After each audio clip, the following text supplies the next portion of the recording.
Bonjour. Alors, aujourd'hui, on va regarder comment changer une prise sur une batterie LiPo. Alors, vous pouvez par exemple acheter une LiPo adaptée à votre avion, mais qui n'a pas la bonne prise. Parce qu'il y avait une promo, par exemple, intéressante sur ce type de batterie-là. Alors, bon, vous allez devoir changer la prise. C'est pas du tout un souci, ça se fait couramment. Il faut simplement bien faire attention parce que ça peut être dangereux. Donc, bien faire gaffe aux courjus, hein. Toujours protéger ses fils. On va voir qu'on va utiliser du scotch d'électricien, hein. Donc on va voilà, toujours masquer ses fils. Et puis globalement, bah, pensez que ça peut toujours faire un courjus si ça vient à toucher quelque chose, hein, si les fils sont dénudés puis qu'ils viennent à toucher comme ça va faire un courjus, ça peut exploser, c'est gênant. Ah, je vous laisserai aller voir des vidéos sur internet d'explosion de lipo, ça peut faire mal, hein. Alors, l'idée, c'est qu'on va prendre une pince coupante, on va couper fil par fil. On coupe pas les deux comme ça, hein, parce que là, ça fait un feu d'artifice, hein. Donc, on va en couper d'abord un. Donc, on va aller juste en limite de l'isolant actuel, sous la gaine thermo. Donc, le but, c'est de couper le minimum, hein. On va pas tailler là au milieu, hein. On coupe pince coupante juste à ras de l'isolant ici. On enlève le fil et on le protège avec tout de suite son scotch d'électricien. On fait le tour, on le protège, il faut que le bout du fil... Alors le bout déjà il sera faible, hein, il sera tout petit, puisque ce sera juste l'intérieur du fil, hein. Donc, mais c'est pas grave, on prend pas le risque, on le cache avec du scotch d'électricien. Une fois que ce bout-là est séparé, on fait la même chose avec l'autre, simplement. L'autre, c'est pas la peine de mettre du scotch d'électricien, puisqu'on va tout de suite intervenir sur celui-là. Alors, quoi dire de plus sur la batterie? Je pense qu'on a fait le tour. Maintenant, on va passer à la pratique. Alors, voyons voir. Le but, ça va être déjà de dénuder. Alors là, c'est des prises XT60, hein. On va faire la soudure sur ces prises-là, hein. Donc, on a mâle et femelle. Donc, voilà. Alors, l'idée, ça va être déjà de dénuder nos fils. On va mettre, voilà. On va mettre tout notre petit matériel là. Ok. Alors, c'est cette prise-là qu'on va souder aujourd'hui, puisque c'est celle-là qui va au bout des batteries, hein. Donc, cette prise-là va au bout des batteries, et celle-là va sur le contrôleur. Contrôleur ou câble de charge, hein. Donc, nous, on fait une batterie, donc c'est celle-là. Alors, c'est marqué dessus, hein, vous avez plus, moins, plus et moins.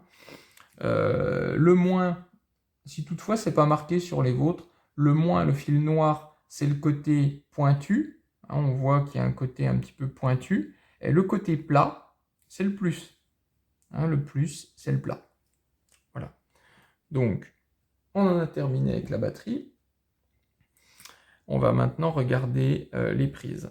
Donc, les fils vont venir se souder dans ces petits emplacements-là. Alors, il faut noter, ça c'est le cas sur toutes les XT60, les profondeurs de ces emplacements ne sont pas les mêmes d'une prise à l'autre. Alors là, si on regarde la prise qui va sur la batterie, alors si je prends, donc là c'est du fil, hein, d'étain, je mets le fil jusqu'au bout et j'ai peut-être 5 mm. Maintenant, je fais la même chose sur l'autre, je l'enfile au fond, on voit que ça s'enfile beaucoup plus loin, et je viens en limite, j'ai pratiquement 1 cm. Donc ça, ce sera la distance qu'il faudra dénuder selon la prise qu'on veut souder, parce que le but, c'est que notre partie fil de cuivre à l'intérieur aille bien jusqu'au fond de la prise, hein, faut que ça touche le fond, mais en même temps, on veut que l'isolant du fil soit dénudé juste à ras du petit plot là. On ne veut pas être dénudé encore 1 cm plus loin, parce qu'on a les deux fils qui risquent de se toucher, on aura de la gaine thermo, mais on veut que ce soit quand même bien fait, que ce soit juste à ras. Donc, voilà. Première chose, on regarde la profondeur. Ça va nous déterminer ce qu'on devra dénuder. Nous, c'est cette prise-là qu'on va souder. Donc, je regarde, je mesure ma profondeur et je vais dénuder cette distance-là. Donc, je prends mon petit cutter, je viens sur mon fil et je le fais rouler. Toc. Voilà. Donc, je viens là. Voilà. Ça fait pas beaucoup. Hein, c'est pas beaucoup dénudé, mais ça suffit pour cette prise-là. Là, si je viens au bout, on voit que j'ai une petite marge de la gaine par rapport à la pièce où ça doit être soudé. Mais voilà, il doit y avoir peut-être 2 mm en plus, on est bien. Donc, ce qu'on va faire maintenant, on va juste expliquer un tout petit coup comment on procède pour la soudure. On va chauffer forcément cette pièce-là, hein, si je prends un stylo pour montrer. Donc, cette pièce, hop là, cette pièce métallique-là va être chauffée, forcément. Et avec la chaleur, ça va faire fondre, plus ou moins, ça va ramollir le plastique qui entoure. Et on va pouvoir, éventuellement, involontairement, désaxer légèrement cette pièce à l'intérieur du plastique. Donc ça, c'est vrai sur cette prise, mais aussi sur celle-là, et surtout sur celle-là, puisqu'on voit que là, le guidage de cette prise-là, il est uniquement jusque-là. Hein, c'est cette partie-là qui guide la pièce. Donc celle-là, elle va bouger très facilement, dès qu'on va chauffer. Celle-là, un petit peu moins, mais quand même, ça peut bouger un peu. Donc l'astuce, pour que ça ne bouge pas, on va toujours souder une prise XT60 sur son opposé. On la soude jamais comme ça. On la soude toujours. Ça, c'est une autre donc en mâle. Je viens à l'enclipser et c'est comme ça qu'on va faire la soudure. De cette manière, nos deux connecteurs resteront bien alignés, même si le plastique ramollit. Forcément, puisqu'ils sont enfichés l'un dans l'autre. Et quand le plastique va refroidir, notre prise sera parfaite. Donc, on reste comme ça. On se rend compte évidemment que la deuxième partie, on a les deux broches qui sortent et qui sont à nu. Donc ça, on va faire attention au courjus, hein, toujours pareil. Si on est en train de souder notre batterie, je reprends ma lame de cutter et que nos deux extrémités viennent à toucher comme ça, court-circuit, avec tous les risques qui vont avec. Donc on protège, moi j'ai mis du scotch d'électricien. Là, il n'y a pas de risque. Hein, donc voilà. Première chose à faire, c'est ça. Alors, maintenant, on va passer à la gaine thermo. Donc, il va nous falloir de la gaine thermo pour protéger nos soudures. Donc, je viens là. J'ai pas besoin d'en prendre une très grande longueur. Hein. Bon, allez, on va prendre ça. Voilà, je fais la même de l'autre côté. Il nous en faut 2. Voilà. Toc. Alors, là, on a nos deux fils et notre batterie. Donc, on va commencer la soudure. Donc, on a vu tout à l'heure qu'on avait, sur notre batterie, on avait un fil qui était protégé par un fil, un scotch, et l'autre fil qu'on avait dénudé. Donc là, il n'y a pas de risque puisqu'il n'y a qu'un fil. Hein. Donc, on va s'occuper de celui qu'on a dénudé. Donc, c'est le noir, c'est le moins. Donc, je viens sur, là où c'est indiqué le moins, donc la partie pointue de la XT60. Donc, moi, je procède comme ça. Je me prends le petit étau qui va avec ma perceuse à colonne, enfin, peu importe, hein, mais je viens fixer ma prise dedans, légèrement vers le haut. Hein, je ne sais pas si on voit, attendez, je vais... Voilà, je vous la mets comme ça, peut-être là, on voit bien. Elle est légèrement orientée vers le haut, parce que l'étain, quand il va couler, il va par capillarité, il remonte aussi, mais il va quand même avoir tendance à descendre, donc il va pouvoir aller au fond. Donc légèrement vers le haut. Alors, l'idée, ça va être, donc d'abord, évidemment, on pense toujours à ça, d'abord on passe notre gaine thermo. On ne fait pas la soudure avant la gaine thermo, sinon on devra recommencer. Donc, hop, voilà, j'ai ma gaine thermo. Alors elle va peut-être sortir, on s'en fiche là, hein, peu importe. Ensuite, je viens avec ma troisième main et je vais venir attraper mon fil. Voilà. Et je vais venir le positionner dans sa petite gorge. Alors, la petite astuce aussi importante, c'est que le bas du fil, c'est pas évident, il faut prendre son temps, voilà, on doit être pas mal. Peut-être remonter un tout petit peu ici, voilà, c'est bien. Voilà. Important, il faut que le bas de son fil touche la partie en fer de la prise. Il ne faudrait pas que le fil soit comme ça et que la partie en fer soit comme ça. Hein, parce que là, vous allez avoir un trou et ça fera moins contact. Il faut vraiment que le fil soit en contact tout le long de la partie métallique. Alors, je vais allumer ma frontale. Voilà, je regarde que tout est bien. Ok. Alors, le but maintenant, je vais tourner un petit peu mon petit plan de travail. Voilà, je regarde que tout est en ordre. Voilà. C'est important de prendre bien son temps pour le montage parce que ce sera du temps de gagner pour la suite. Alors, maintenant, ce qu'on va faire, on va refaire la même technique du bain de fusion, hein, si on veut. Hein. Sauf que là, on ne va pas aller par-dessous, il n'y a pas d'accès. On va commencer par le dessus et on va essayer avec sa panne de toucher à la fois la partie métallique de la prise et notre fil pour chauffer les deux. Donc là, on va faire le bain de fusion par le dessus parce qu'on n'a pas le choix, mais ça n'empêche que une fois que la température sera bonne, on va quand même vérifier en plaçant notre étain à un autre endroit sur le fil sans toucher la panne pour voir s'ils font bien. Ça va nous assurer qu'on a atteint la bonne température. Allez, c'est parti. Donc, je fais mon petit bain de fusion.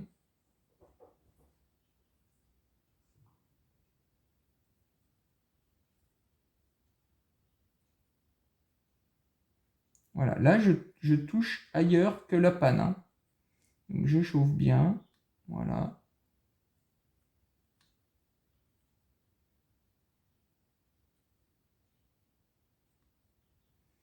Voilà, on peut voir des petites bulles.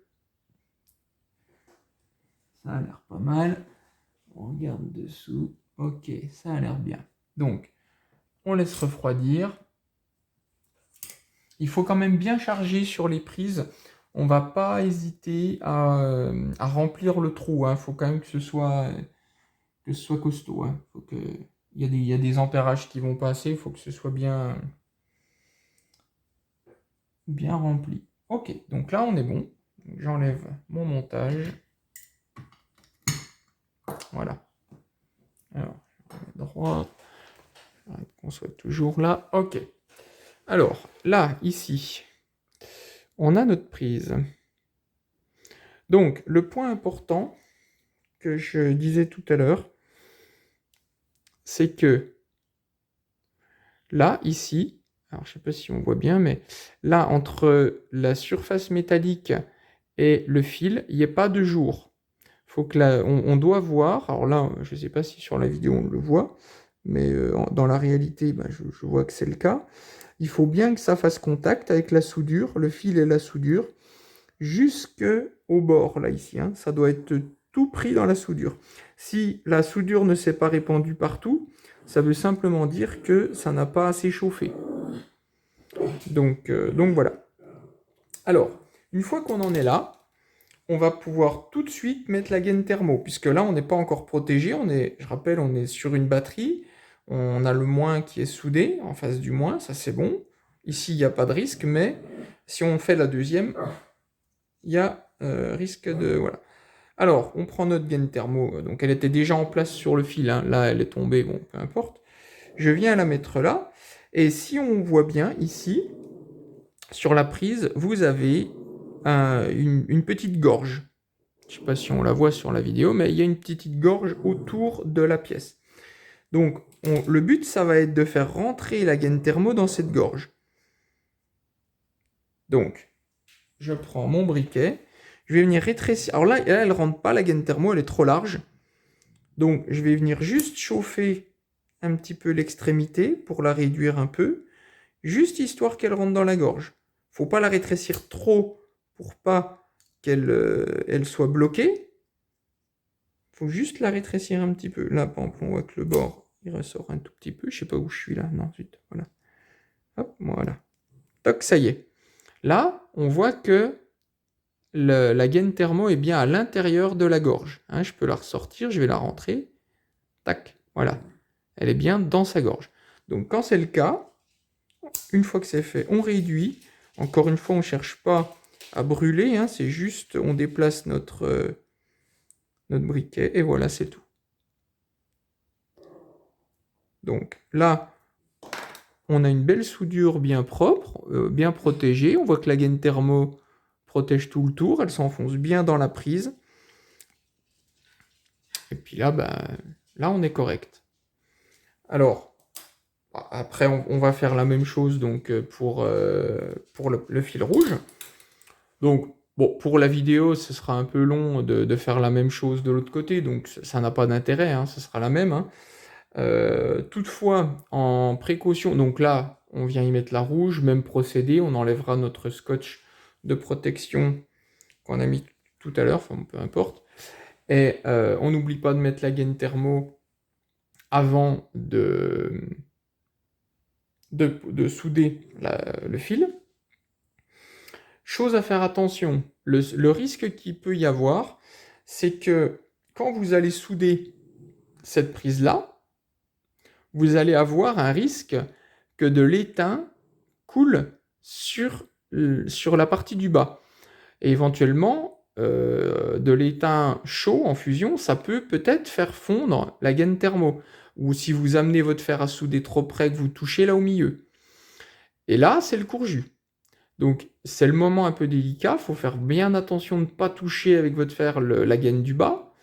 Et puis de ne pas mettre trop d'étain non plus. Vous surveillez en même temps que vous faites votre ajout d'étain pour pas que ça vienne goûter là en dessous, étant donné qu'elle sera comme ça, hein, elle sera au-dessus. Pas que ça vienne se mettre là au milieu.